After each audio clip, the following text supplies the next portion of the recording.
All right. Good afternoon, everyone out there. You have come to the second episode of the podcast called Really Bitch.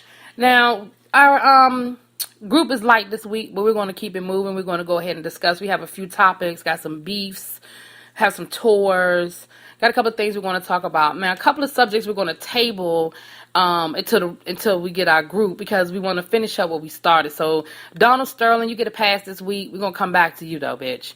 Columbus Short and DL Hughley, you get a pass this week. We're gonna come back to y'all bitches too.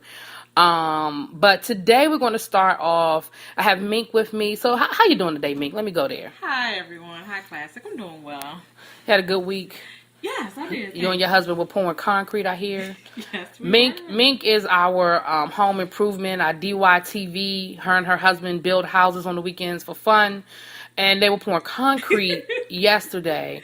So I just want the finished product. I just can't wait to be sitting on the porch and with my drink in my hand, looking at the fruit of y'all's labor, with the grill going in the background. That's what I'm waiting for. That's the goal, from your lips to God's ears. Oh my goodness, yes. All right. So we're going to start off this week. Everyone was going crazy about the announcement of the Jay-Z Beyonce tour. I can honestly say I was not one of them. I don't give a damn. I'm not a Beyonce fan. Don't dislike the woman. Don't know her. Don't know nothing about her. Just not a fan. Her music's okay. And I think that, she's talented. But, whatever. I think she's a great entertainer. I'm still on the fence about talent. Okay. In the sense of, I grew up in an era, as you did too, with the Minnie Ripertons of the world. Okay. The Patti LaBelle's, the actual singers. Now, I'm not taking it away from she's a very creative artist. Mm-hmm. Mm-hmm. But I think she's a wonderful entertainer. Okay. At full disclosure, I think I have 2 or 3 of Beyonce's CDs. Right. Exactly. Yeah, some of her songs I like. I'm not gonna front. But I'm not standing in line. I'm not selling my kids. I'm not beating nobody over the head. Well, how do you feel about the fact that they said the average ticket is $300? That's the average. Really, I mean, there was some cheap. I mean, obviously there's some cheaper tickets, but some of the pre-sales started at $235. So I get the average was around a couple hundred. And I want to say they said that was the highest average. Okay, this is my thing. Right now, we're engulfed in a Beyonce, Jay-Z, quote-unquote, love life. Mm-hmm. Between Drunken Love, Partition, and the new song.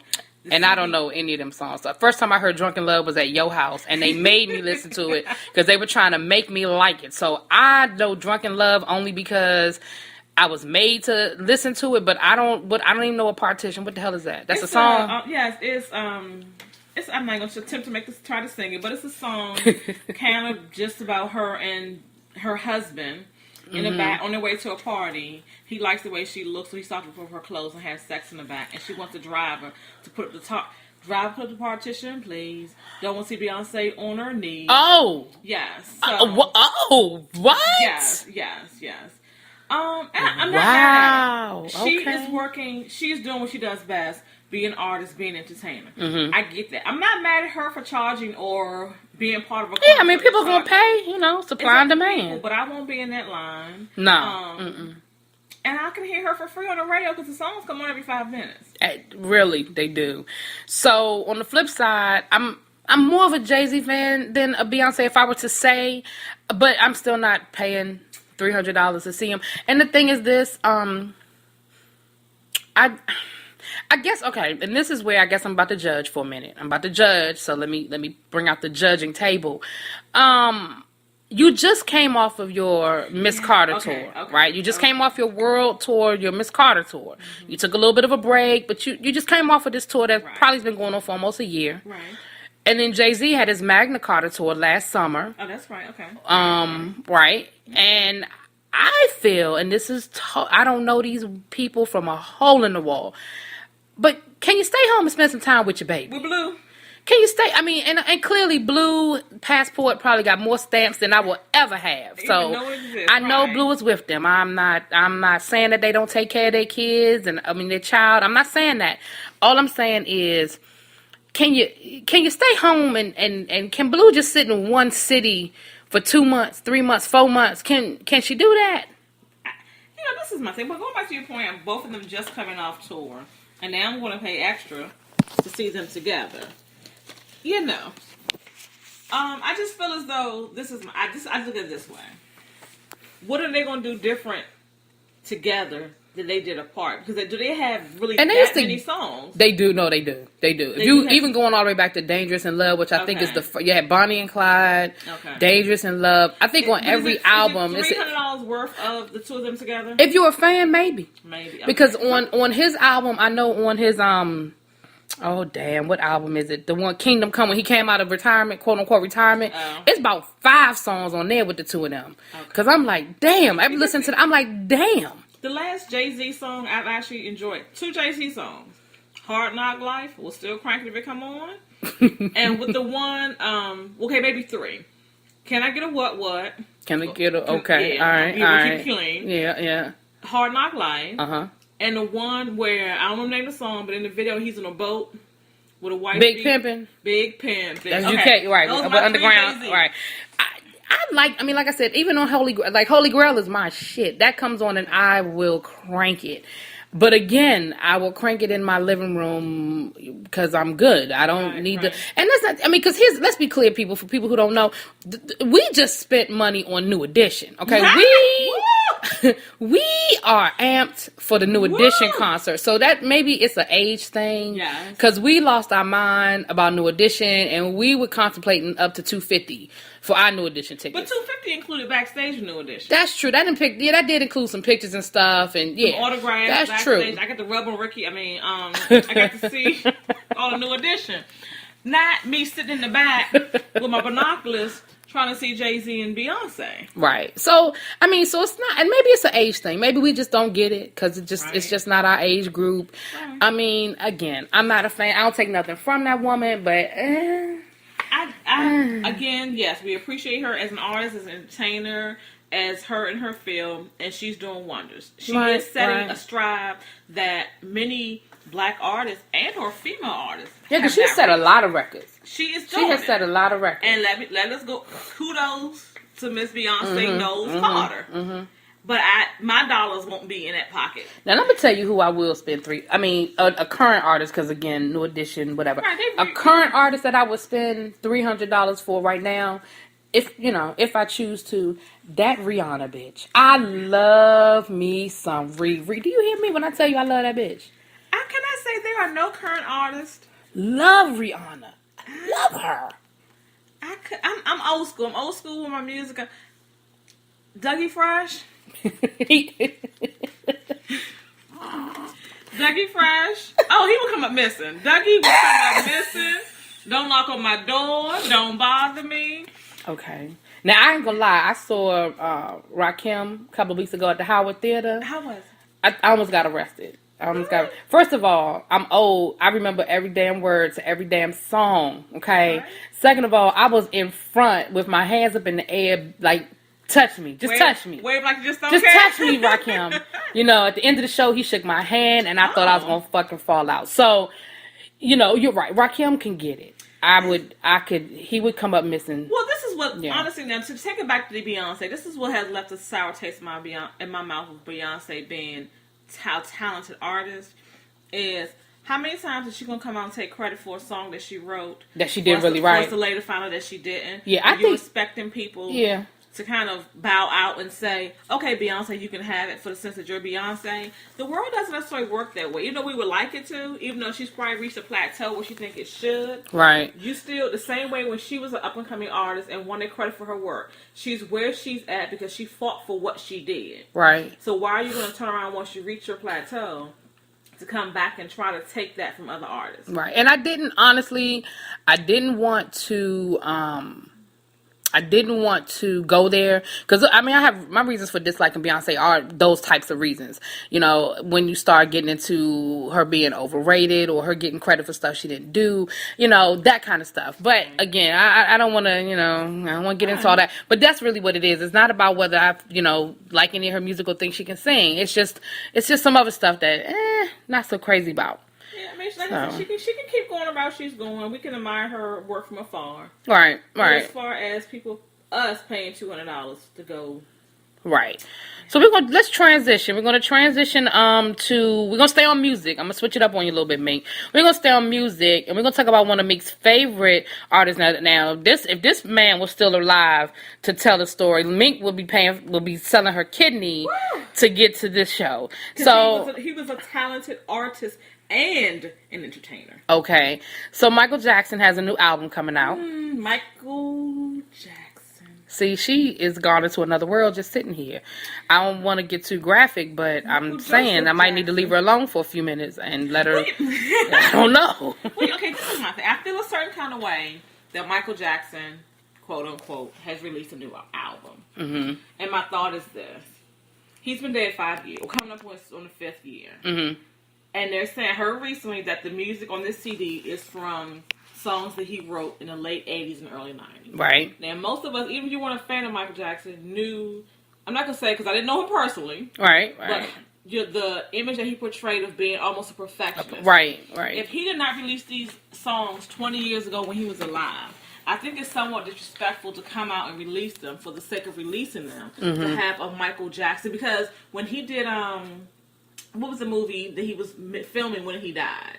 This is it. This is it. Yeah. Well, their whole thing was Michael Jackson didn't want it done because it wasn't a finished product. Mm-hmm. They didn't when they released it. It wasn't released per se in chronological order because they knew how he was. So why would you turn around? And that's when he was alive. Right. Had some input. So why would you turn around now, 5 years later after his death, and release a CD from music from 20 years ago? Mm-hmm. If he didn't in 20 years feel the need to release them, why release them now? Right. And I can agree. I can definitely agree. I, again, love Michael Jackson. I think, that was my era, the 80s Thriller, that whole thing. So I love me some Michael Jackson.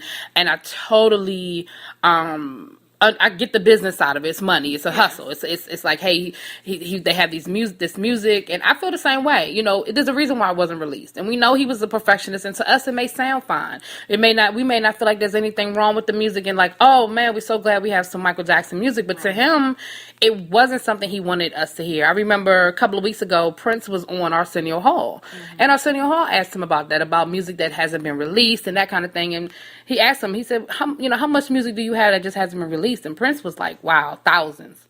He was like, I have thousands of songs. He said, but they're all in different states of completion. He said, and his thing was, he said for him, an album is a feeling. He said, an album is a concept. And even though the outside people may not always see my concept or see what I was trying to do with the album, he was like, there may be a song that I go back to that I recorded 10 years ago because I'm ready for it now, because that's where I am in that album. Okay, that song would be perfect. Right. He was like, but in all honesty, I have a lot of unfinished work and I don't want people to hear it. Because we could sit here and speculate and say Michael Jackson would want this song. He would want this song on this album. He would want this song as a duet with Justin Timberlake. But you can't speak for him. Oh my gosh, please, can we not put Justin Timberlake on any... Can we not? I like Justin. He may come and listen for a few hours. Just a few, he a little boy, a few hours. But I agree. I wholeheartedly agree. We don't have to put Justin Timberlake on every Michael Jackson or every new age artist or just any... I think that families should have closed the vault. And if you wanted to hear Michael Jackson's song, save those songs for his children. Let that be their connection to them, as opposed to trying to market on it. Right. And they said his estate has made billions of dollars since his death. They don't need the money. It's not. They don't need the money. They really needed the money. Right. We are happy because oh my goodness, Baby Be Mine.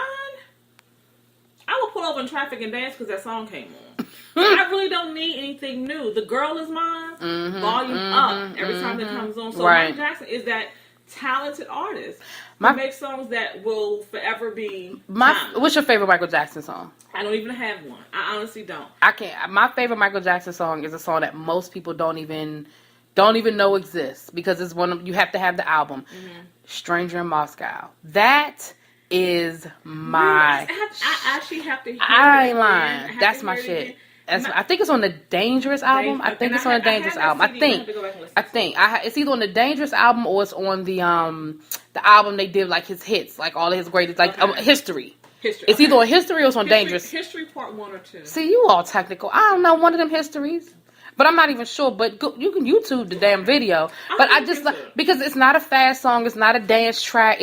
I love it. See, I just love it. You listen to the words, and I'm a lyricist. I like words. I like songs that are saying something. I had the CD. I had the CD in the other car. You heard that? Her other car. Mm-hmm. I'm just saying. I got one car. It's a husband and wife thing. On his Butterfly CD. Okay. And I can't think of the name of it. I played that CD for about. I'm sorry. But the CD is called Invincible. Right. But it has butterflies on it. Right. But it's a song, and it starts out, and he just telling this woman how much he loves her. And you have to actually hear the song, and it's a slow, mellow, and the song is truly about his intensity of loving somebody. I would truly put that on probably my top 5 or 10 Michael Jackson songs. Okay. Rock With You is definitely there. Baby Mine. Yeah. The Girl Is Mine. Lady in My Life. You know what else my favorite is? The people, and maybe I'm just a Ben. That's my shit. I think because for me, I fell in love with Ben as a child. Because you can hear the pain in his voice. I think Joe probably killed that mouse that night. He went in his room and wrote Ben.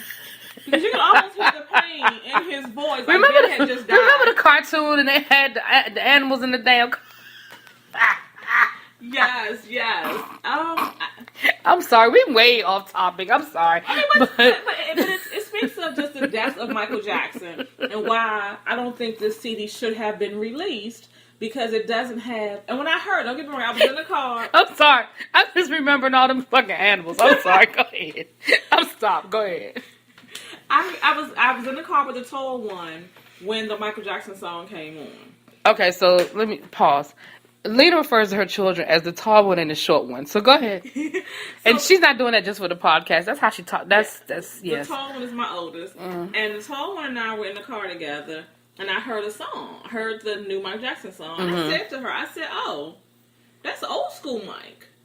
Right, because it's such an old song. You can tell it's an old. Yeah. You can tell by the production and everything that that's an older song. And you can tell it was when Michael had a little more pigmentation, when he was a little more soulful. Still had a little afro, just a little bit of a Jerry curl, just a little Jerry curl, right? From the bottom, right, a little S curl maybe. Yeah, yes, S curl. And that's what made me like the song. And I said to her, oh, it must be off his new album. Mm-hmm. So when I heard yesterday, that was Friday. So when I heard yesterday that the songs were from his vault from late 80s, early 90s. I said, oh, that explains it. And I remember reading a story years ago about, oh shoot, his name's going to escape me now. Sly Stone. Mm. And I remember reading a story about how Sly Stone, they would do these sessions, and then at the end of the sessions, he would destroy and people said, oh man, can you imagine how much great music he's destroyed? Mm-hmm. But now I get it. I understand because he didn't want somebody coming behind him, and because artists are very particular, and they should be. Because Badu said, I'm sensitive about my artist, and I'm sensitive about my shit, and it's valid. But we see it time and time again. But that goes back to. I get it now. I get why you would destroy it rather than let us listen to a piece of your because to us it just sounds genius, but to them it's unfinished work. Right? And you've seen artists, painters do it. They destroy the canvases, and you're like, that was great. What are you doing? The light, the color, right? But to them it wasn't perfect. Well, my Brian McKnight said in an interview years ago. They asked him the same question that Arsenio asked Prince, how many songs? And his wasn't quite in the thousands. He said roughly around 700. Mm-hmm. Now, mind you, this was in mid to late 90s. So it's probably over 1,000 now. And I can't imagine. And he chose to release the porno song, but we're not going to go there. We ain't going to go there because I love Brian McKnight. But Brian McKnight and again, Brian McKnight, listen to his music. If you listen to Brian McKnight's music, you start at the first album and you work your way up. His music was distinctly different before his divorce and after. Once he divorced that woman, right, he was in love with that woman. I don't know what happened between the two of them. I wish I could have been their marriage counselor. Okay, there was some cheating going on, but what I'm saying is that man loved that woman. Do you understand? He said Lucy and Linus and Charlie Brown. That man, there was some lyrics. Do you understand what I'm telling you? And then they broke up, and then he was with Mace and making porno. So he was on some other shit. that breakup just broke his heart. But anyway, so I'm sorry. We'll come back because I love damn Brian McKnight. I love him. Now I paid $300 to see Brian McKnight, but I'd have to go with a man. It would have to be his old shit. I've actually touched Brian McKnight's hand. I have too. I saw Brian McKnight before he was Brian McKnight. When his first album came out and it really hadn't hit big yet, he was at UDC. And he did one of them little small venues. It was at UDC, and the tickets were like nothing. And I mean, but even then, I was like, his music is great. You know when he came to my senior year in high school. He came to Waxy Maxy. I remember Waxy Maxy. And no one showed up. Oh wow! And I was so upset because I should have hooked school that day and went down there. Yeah, you should have. But I didn't. But me touching him was a great combination because it was a New Edition Brian McKnight concert. Yeah. I remember that. I was at that. I remember that show. Let me tell you something, nigga. I went to see New Edition every time they came to DC. I remember the basketball games they used to do. I went to all the basketball games. Let me tell you something. You could not tell me that I was not going to hook up with Ronnie DeVoe. He was going to see me in the crowd. And it was gonna be love at first sight, and he was gonna come to me.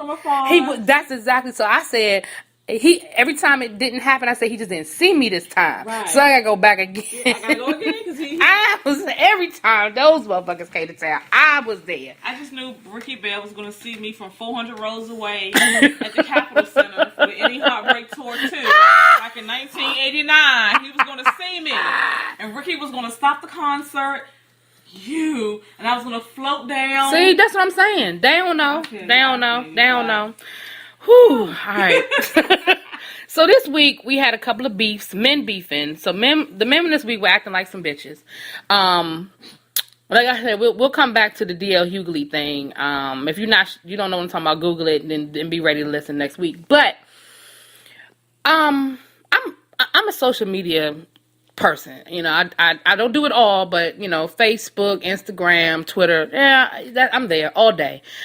And I'm looking through my Instagram on Friday and I see this message from Kevin Hart to Mike Epps.